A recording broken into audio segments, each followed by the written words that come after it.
جلال پور پیر والا گائے کی رسی سے شروع ہونے والا جھگڑا 2 افراد کی جانیں لے گیا۔ دونوں افراد موقع پر جاں بحق۔ تفصیل کچھ اس طرح سے ہے۔ 2 افراد محمد نواز اور ابو بکر میں گائے کی فروخت کا لین دین ہوا۔ جب گائے حوالے ہونے لگی تو گائے کے گلے میں رسی پرانی دیکھ کر جھگڑا ہوا اور دونوں میں صلح بھی کرا دی گئی، لیکن آج دونوں کے سر راہ ملاقات ہوئی اور ابو بکر نے نواز جو 20 بور سے فائر مار دیا، جس سے نواز موقع پر جاں بحق ہو گیا۔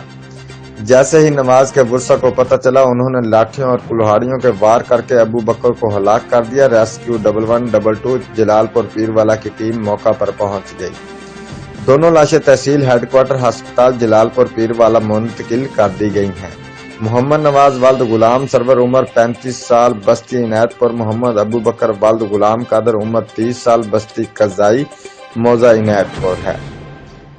Report Chaudhry Muhammad Hussain Shaheen, Meo, bureau chief, Geo Express News, جنوبی پنجاب۔